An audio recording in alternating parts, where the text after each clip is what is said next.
So, we're all hearing about the AI revolution, right? It's exciting, it's supposed to change everything, but there's a huge, hidden problem lurking just beneath the surface. A crisis that could actually bring this whole boom to a grinding halt. And it all boils down to one almost unbelievable number. Okay, so get this. By 2026, the data centers that are going to power this whole AI revolution, they're projected to chew through a staggering 2,200 terawatt hours of electricity every single year. That's a number so huge, it's almost impossible to wrap your head around. So, to give you some perspective on what that actually means, 2,200 terawatt hours is the same amount of electricity that the entire country of India uses in a year. Yeah, a nation of over 1.4 billion people. That's the kind of energy we're going to need, just for AI. And that really gets to the heart of it. AI's incredible leap forward comes with this just insatiable appetite for energy. It's creating a demand so colossal that our current, kind of aging power grids, they were never, ever designed to handle this. But here's where it gets really interesting. There's this central paradox at play. On one hand, AI's insane growth is pushing our energy infrastructure to the absolute breaking point. But on the other hand, that very same AI technology is also one of our best shots at optimizing and modernizing the grid. So it's both the problem and, maybe, the solution.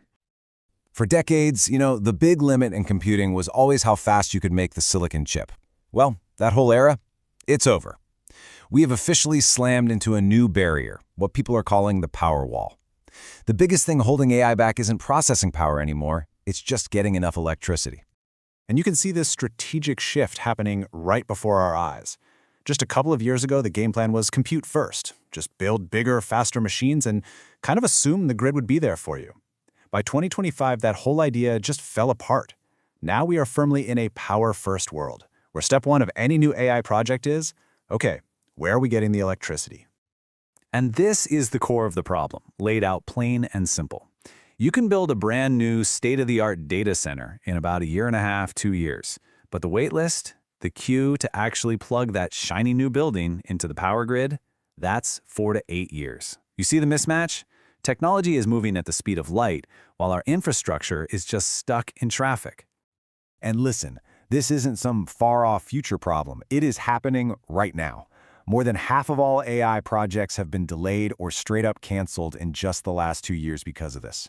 Power shortages are expected to hamstring almost half of all AI data centers by next year. And in major tech hubs like Northern Virginia, the grid is already forecasting a serious power deficit by 2030. This quote from an IT leader really just says it all, doesn't it? It captures that frustration you hear from people on the front lines. Everyone believes in AI's potential. The struggle, the real fight, is just finding enough power to actually make it happen at scale.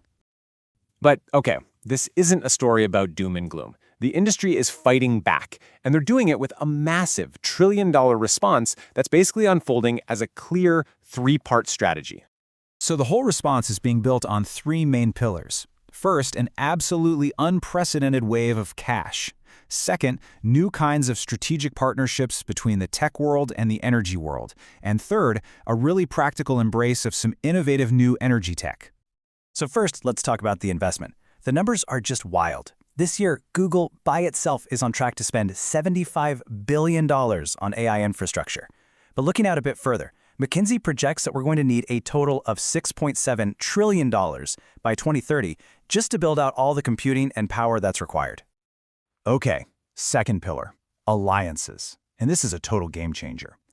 Tech giants aren't just customers of the power companies anymore. They're becoming direct partners.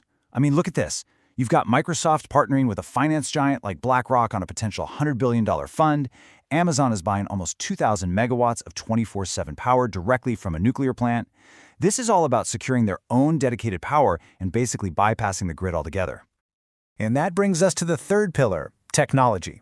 The old dream of running everything on a 100% renewables has kind of given way to a more pragmatic, all-of-the-above strategy. Why? Because AI needs power that's on 24/7, no exceptions.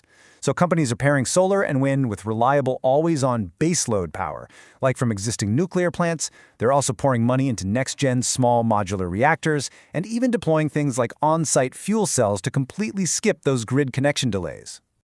But even with all this money and all this cool tech, there's another huge challenge: the people. A whopping 98% of organizations say they have a skills gap when it comes to AI infrastructure. It's so bad that nearly 3/4 of them have to rely on expert partners just to build and run their systems. So it's not just about horsepower, it's about brainpower too. So when you pull all this together, the insane demand, the trillions in investment, the new alliances, it's doing a lot more than just solving a technical problem. It is fundamentally remaking the global map of technology and really redrawing the lines of economic power.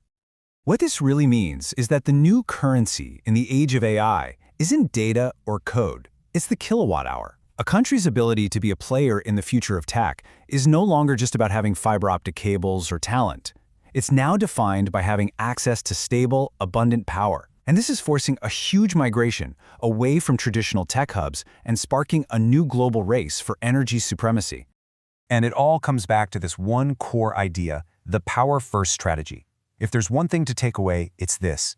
This is the fundamental shift where the first question isn't how fast can we build it, but how much power can we get? Power is no longer the last step in the plan, it is the first. It's the thing that enables and dictates everything else. Which, of course, leaves us with one last kind of provocative question to think about. We always assumed the future of AI would be written in lines of code. But as we're seeing now, the real story, the one that's going to decide the winners and losers of this next technological era, well, it might just be written in kilowatts.